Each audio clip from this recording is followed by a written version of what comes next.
अस्पतालों में पड़े शव, बाहर बिलखते परिजन और सत्संग स्थल पर बिखरे पड़े जूते चप्पल।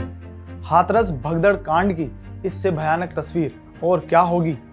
भोले बाबा उर्फ सूरजपाल के सत्संग में मंगलवार को मची भगदड़ में मरने वालों की संख्या 134 हो गई है। हालांकि प्रशासन ने अभी तक 121 लोगों के नाम सार्वजनिक किए हैं। अब भी 19 शवों की पहचान नहीं हो पाई है। हाथरस में हर तरफ मातम का माहौल है। अस्पताल में लोग अपनों की तलाश कर रहे हैं, कुछ अपनों के शव से लिपट कर रो रहे हैं। कोई बाबा को कोस रहा है तो कोई अपनी किस्मत को।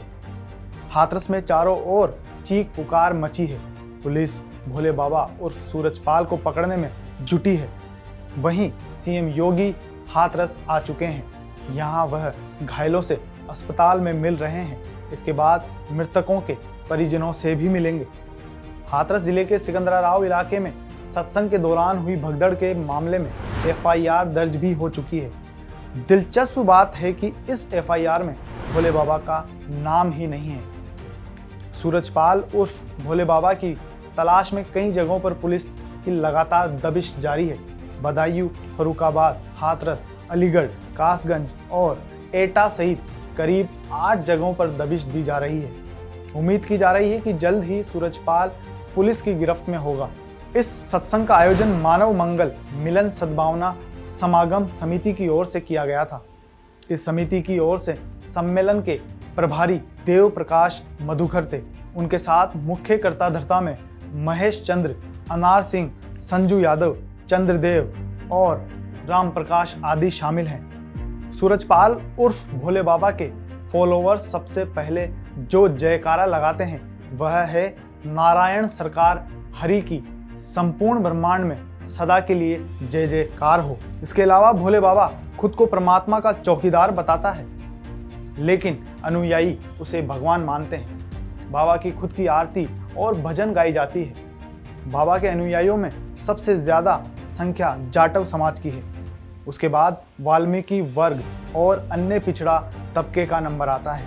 बाबा का जहां भी सत्संग होता है वहां उसके अनुयायी लाखों की संख्या में पहुंचते हैं। हाथरस भगदड़ कांड में भारत न्याय संहिता की गंभीर धाराओं में एफआईआर दर्ज हुई है। मुख्य सेवादार देवप्रकाश मधुकर समेत अन्य अज्ञात आयोजकों सेवादारों के खिलाफ गैर इरादतन हत्या की धारा 105 BNS में मामला दर्ज हुआ है। साथ ही सबूत छिपाने की धारा 238 BNS भी लगाई गई है। हाथरस भगदड़ कांड मामला सुप्रीम कोर्ट पहुंच चुका है। सुप्रीम कोर्ट में जनहित याचिका दायर की गई है। इसमें कमेटी का गठन करके जांच की मांग की गई है। इलाहाबाद हाई कोर्ट में भी हाथरस कांड पर याचिका दायर हुई है। इसमें CBI या न्यायिक जांच की मांग की गई है। हाथरस भगदड़ कांड में दर्ज FIR की अगर बात करें तो यूपी पुलिस के मुताबिक हाथरस पुलिस ने मुख्य सेवादार और अन्य के खिलाफ प्राथमिकी दर्ज की है। इसमें मुख्य सेवादार देवप्रकाश मधुकर और अन्य सेवादारों के नाम हैं, मगर सूरजपाल उर्फ भोले बाबा का नाम ही नहीं है। इसके पीछे की वजह बताई जा रही है कि सत्संग की मंजूरी लेने वालों में इन्हीं सेवादारों का नाम था। परमिशन लेटर में भी भोले बाबा का नाम नहीं था। हाथरस में प्रशासन ने सत्संग के लिए 80,000 लोगों की अनुमति दी थी, लेकिन करीब 2.5 लाख लोग जुटे थे। इतनी भीड़ के लिए मात्र 40 पुलिसकर्मी और 2 एम्बुलेंस तैनात की गई थी। फायर ब्रिगेड का कोई दस्ता नहीं था। हादसा होने के 2.25 घंटे बाद अधिकारी मौके पर पहुंचे। लोगों ने किसी तरह से घायलों को अस्पताल पहुंचाया। यहां अस्पताल में पहुंचने के बाद लापरवाही दिखाई दी। इससे लोगों में गुस्सा दिखाई दिया।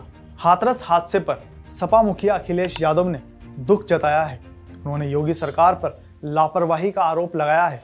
उन्होंने कहा कि जो हादसा हुआ है यह सरकार की लापरवाही है। ऐसा नहीं है कि सरकार को इस कार्यक्रम की जानकारी न हो। इस लापरवाही से जो जाने गई हैं उनकी जिम्मेदार सरकार है। सरकार की जानकारी में होने के बाद भी इतनी बड़ी घटना हो जाए बहुत दुखद है। इतने लोग आने वाले हैं तो आखिरकार उनकी सुरक्षा, उनकी व्यवस्था के लिए सरकार ने क्या किया, ये सबसे बड़ा प्रश्न लगता है। कि जब तक आप किसी आयोजन पे शुरुआत में से लेकर के अंत तक ध्यान नहीं देंगे तो ऐसी घटना ही होंगी। इसके लिए जिम्मेदार अगर कोई है तो वहाँ सरकार जिम्मेदार है। उन्होंने कहा कि कोई अगर अस्पताल पहुंच भी गया तो उन्हें पर्याप्त इलाज नहीं मिल पाया, ना ऑक्सीजन, ना दवाई, ना इलाज मिल पाया। इसकी जिम्मेदार भाजपा है, जो बड़े बड़े दावे करती है कि हम विश्व गुरु बन गए हैं। क्या अर्थव्यवस्था का मतलब यह है कि किसी आपातकाल स्थिति में आप लोगों का इलाज न कर पाएं?